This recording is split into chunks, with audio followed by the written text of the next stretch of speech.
E aí, galera, beleza? Próximo desafio de Codewars. Então, a gente tem aqui uma função e a gente tem que passar 3 números integers e a função tem que retornar, se possível, fazer um triângulo com linhas desse tamanho, né?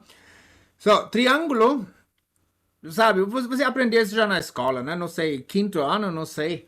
Né? Tem umas características. Tem sempre 180 graus, né? Quando a gente junta as coisas, tem várias coisas, né? Tem o hipotágoras, não sei como falar cara em português. Mais um desses aqui que um lado mais qualquer outro lado tem que ser maior que o terceiro lado. Né? E assim vamos implementar isso. Entendeu? Faz sentido, né? Faz totalmente sentido. Então, pegar isso aqui, esses números. Se você não souber, também você pode definir variáveis assim, né? Isso também funciona. Isso é coisa maravilhosa aqui. Bom, ok. Então, o que vamos fazer? Então, a gente só vai fazer o seguinte. A mais B é maior de C. And A mais C é maior de B. And B mais C é maior de A. Bom, então dá para fazer um triângulo. Vamos pegar outro número para testar se a gente está no caminho certo. A gente já. Vamos jogar lá, vai. Vamos já colocar isso.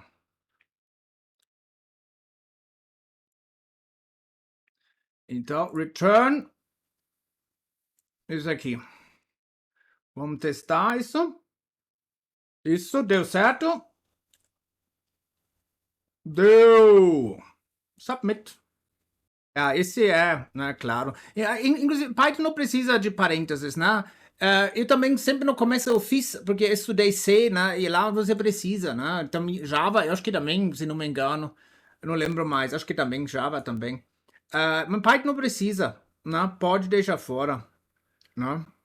Esse também é bem interessante, bem esperto aqui. Bom, gostei. Ele faz aqui um sort e só faz uma única verificação boa.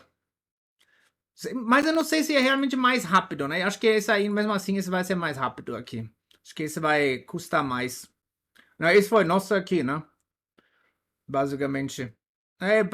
Tudo mesmo, não tem como fazer muita variação aqui, né? É basicamente tudo igual, né? Esse também é boa, gostei. All, esse também é ótimo. True, coloca all true, esse também é ótimo. Bom. Ok, então, até a próxima aula, né? Foi curtinho. Tchau, tchau.